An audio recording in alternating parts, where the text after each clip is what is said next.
Ada seorang gadis miskin yang menjalankan sebuah warung kecil, namun siapapun yang makan masakannya tidak bisa pergi tanpa mengujinya. Orang-orang datang dari kota yang jauh hanya untuk makan di sana. Suatu hari seorang pria datang ke warung itu untuk pertama kalinya. Saat dia mencicipi makanannya, dia merasa makanannya sangat lezat. Saat hendak pergi, pria itu memberikan gadis itu sebuah kartu. Di rumah gadis itu mencari alamat yang tertulis di kartu itu. Ternyata itu adalah restoran paling terkenal di dunia.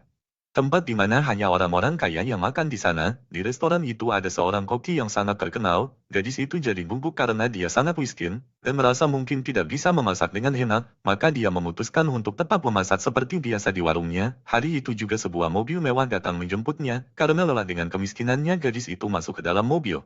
Dia dibawa ke dapur mewah di mana semuanya serba mewah. Melihat semua itu, semangatnya untuk membuktikan diri semakin membara. Tidak lama kemudian beberapa koki berdiri berbaris. Dan koki terkenal itu pun datang. Dia mengumumkan bahwa hari ini akan diadakan uji kemampuan untuk dua orang. Pertama adalah gadis miskin bernama Woi dan yang satunya lagi adalah John, lulusan sekolah memasak. Ujian itu adalah memasak nasi goreng sederhana. John menggunakan bahan mahal dan segar, serta memasak dengan gaya yang sangat profesional. Pertama dia menumis udang dalam mentega, lalu menambahkan kacang polong dan wortel. Sementara itu Woi mengambil nasi sisa dari kulkas, dua butir telur dan mulai menggoreng dengan api besar ala warungnya. Ketika kedua hidangan sudah siap, masakan John terlihat sangat indah, sementara milik Woi terlihat sederhana. Tapi saat koki terkenal bernama Paul mencium dan mencicipi nasi Woi, dia langsung memulangkan John ke rumah.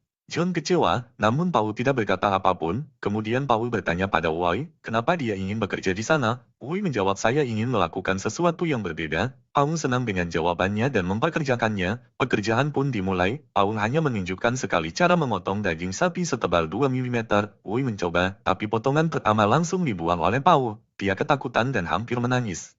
Setelah mencoba berkali-kali, dia akhirnya berhasil. Kemudian Woi mulai memasak dengan api besar, tapi Paul terus membuang masakannya. Dia terus gagal dan kepercayaan dirinya hancur. Dia menangis dan berniat kembali ke desanya, tapi kemudian dia menguatkan hati dan kembali ke dapur. Dia bekerja keras sepanjang malam. Keesokan harinya semua orang melihat bahwa dia tampak lelah, tetapi ada semangat berbeda di matanya. Dia mulai menggoreng daging sapi dengan cepat tanpa henti.